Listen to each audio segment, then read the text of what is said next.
What's going on, everybody? This is me, Alex, and in today's video we're going to be comparing Apple's latest tablet, the iPad Air 2, against Apple's last year's tablet, the original iPad Air. So without any further ado, let's go right ahead and get started.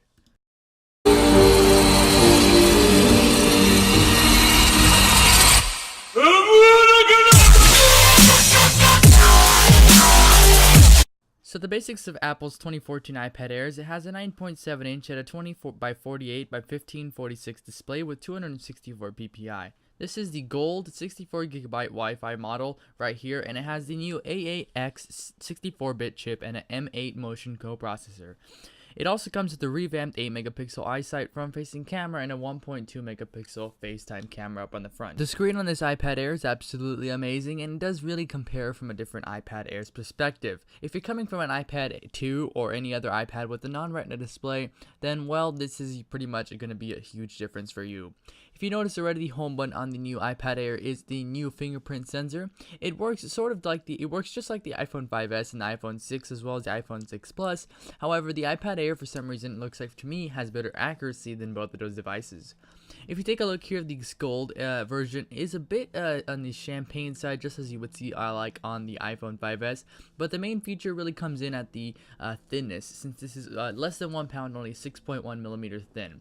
Here you notice on the bottom of the iPad Air, the original, it has four sets of speakers, 2 grills on each side, and you get a lot smaller speaker holes. Over here on the new iPad Air, you get 2 sets of grills, but they're about twice the size of the holes that you see on the original iPad Air.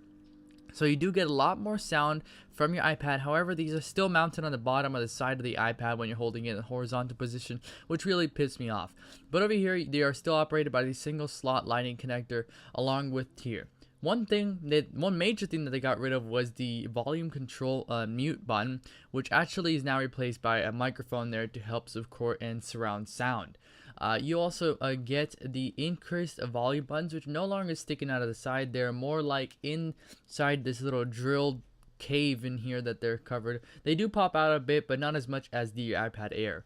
Up top, you get a subtraction of the microphone up top, and now it's replaced with the one on the side.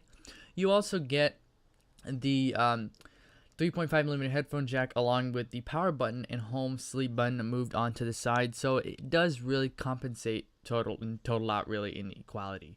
Over here in this left hand side of the iPad, you get, well, nothing.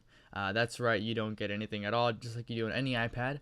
The camera here is a huge difference from last year's camera, but as a reluctant as I've been to use the iPad's camera, even with stuck any other options, the iPad Air's 2 design does make it uniquely well to suit that task.